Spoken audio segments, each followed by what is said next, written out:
Today we are on math lesson 8. Let's go ahead and begin with reviewing our doubles facts. I do have them out of order today.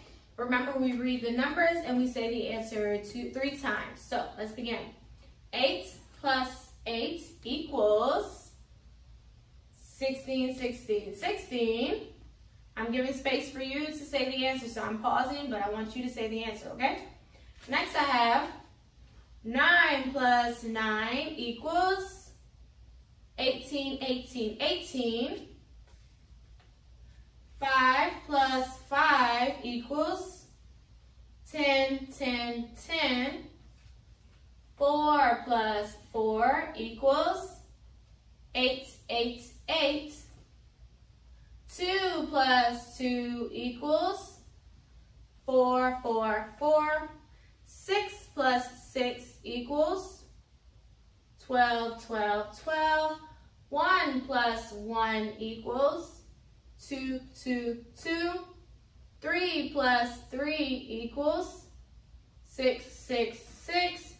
And 7 plus 7 equals 14, 14, 14. Those are your doubles facts. Doubles facts means whenever we are adding the same number 2 times back to back. Same number. Okay? Let's review our clock. Going to do 3 different times. Remember, we have 2 hands on the clock. We have the long hand, which is the minute word. Minute is the long word. Minute is the long hand. When I say long word, it means it's longer. Then we have the short hand, which is the hour hand. Hour is the short word. Hour is the short hand. Minute is longer than hour. That's why I said that, and that's how to help you identify the hands. Remember, anytime that our minute hand is on the 12, it means that it's a what? It's a new hour, and we say o'clock. I hope that's what you're saying. So anytime the minute is on 12, it's o'clock. 12 o'clock, brand new hour. Now let's do the hour hand. Let's put it somewhere.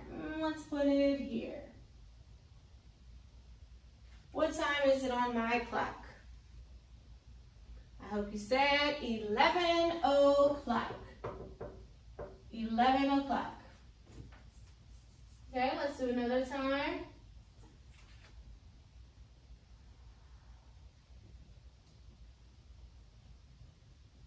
What time is it? I hope you said 4 o'clock. 4 o'clock. The hour was pointing to the 4. Long hand, minute hand means o'clock, and this is how we write o'clock, 0, 0. That means 0 minutes into the hour just began. And last one.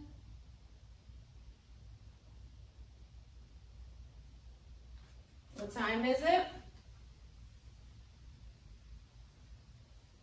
I hope you said 6 o'clock.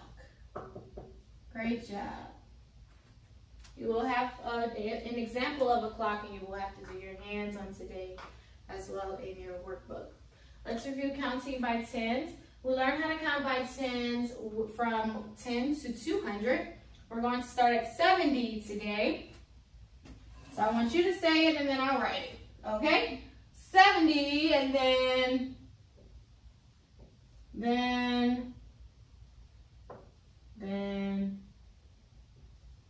Okay, remember, after 100, we do the same pattern again. We start over from 10, but except now we say 100 and.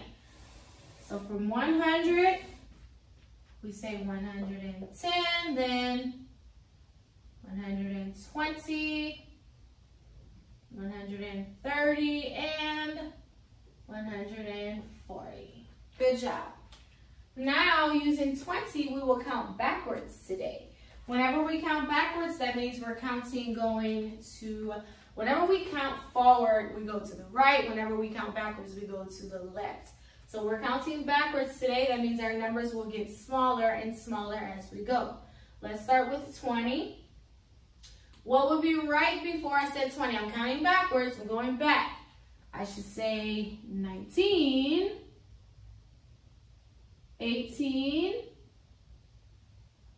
17,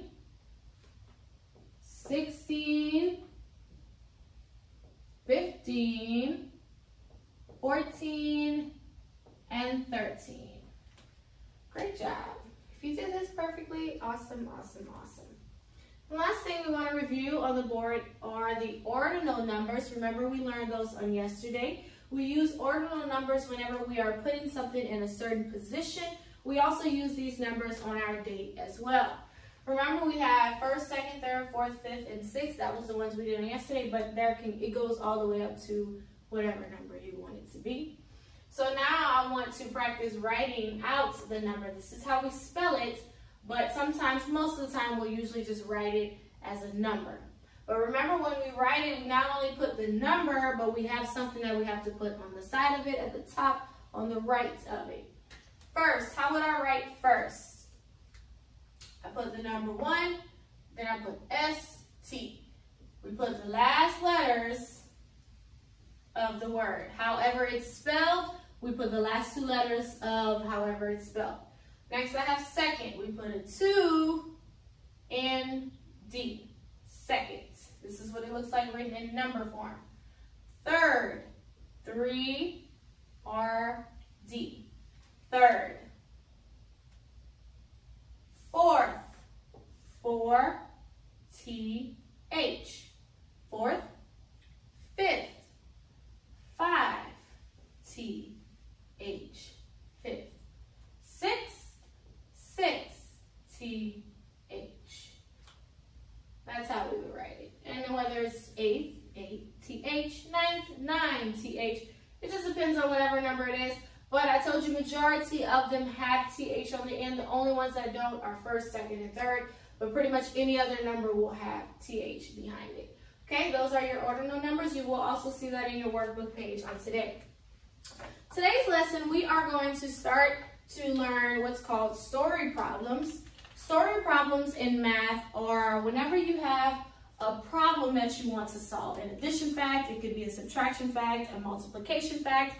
If you want to solve that, you can put it into story form, meaning you can tell that number fact, that number sentence in a story. For example, if I would say, I went to the store and bought 4 apples and 5 bananas. How many fruits did I buy? What I'm going to do is add how many apples I had plus how many bananas I had, and that's my story problem. I create a number sentence and I figure out the answer. That's what we're going to learn how to do, story problems. You will begin to see those in your book soon, written out story problems, and you will also have to know how to write a story problem on your own as well. Today we are going to identify what's called a sum, sum, more story problem, or the big word for it is an addition story problem. That's what a sum, sum, more is. Remember, addition is when we are adding to. The word add is in addition. Addition. Sum, sum, more. I'm going to use these markers. Usually when we're in class, we do examples as students.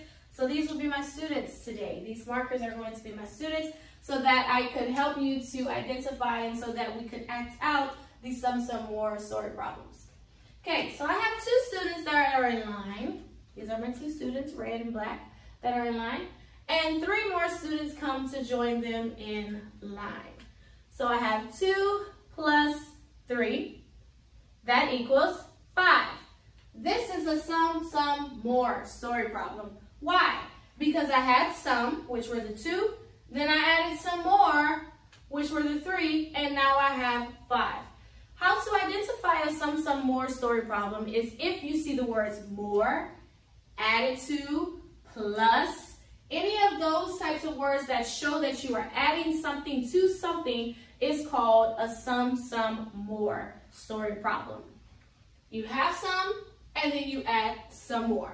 Usually more will be the word that you'll see often, but you have to look for words that are similar to more, like adding, plus, things like that.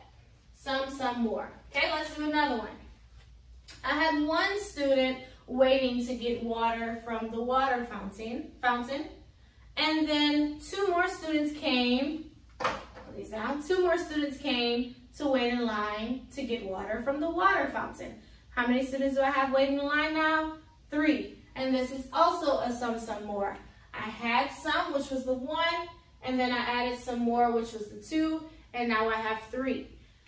Some more stories will always end with more than what you began with because we're adding to. So we shouldn't end up with less if we're adding to. I will always end up, I had 1, I added 2, I finished with 3. Some more. One more.